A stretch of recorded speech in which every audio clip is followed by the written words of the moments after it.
Hi, I'm John Beasley. I'm the Chief Test Pilot on the F-35 Lightning II, the Joint Strike Fighter. I flew first flight on the airplane, and since then I've flown a little over 50 flights in the F-35 variants. In the early days of STOVL flying, there was the Harrier, but it was very work-intensive for the pilot. Since then, and one of our contract requirements has been to make this STOVL flying to be very easy for the pilot. The technology advancements in computers, basically the fly-by-wire nature of the airplane, and the advanced control of the engine and the integration of the two is really what's made this possible.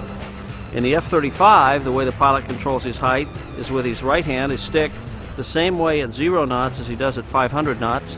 Push forward, you go down, pull back, you go up. So it's all consistent learning. But the important thing is the pilot, if he just lets go of the stick, the airplane will stay where it is. The Harrier doesn't do that. It requires constant attention to stay there. As you look at the video of Graham Tomlinson coming in to do the first vertical landing, you notice what looks almost like great ease, and in fact that's what Graham said it was very easy. We'd worked very hard to make that happen.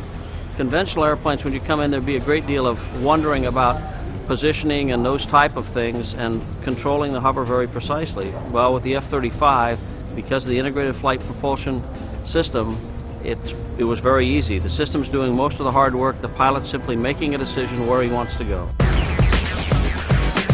You know, one of the truly incredible things about our STOVL airplane is that it's first actually a combat aircraft. It has the full capability, internal weapons, stealthy characteristics, advanced electronic systems, sensor fusion, all of those capabilities that are so essential to combat and being successful in combat in the 21st century.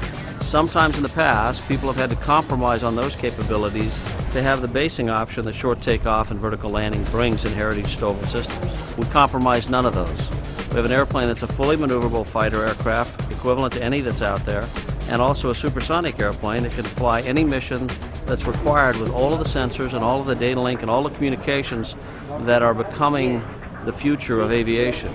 In addition to that, the airplane can come in and simply come to a stop and do a vertical landing at the right place.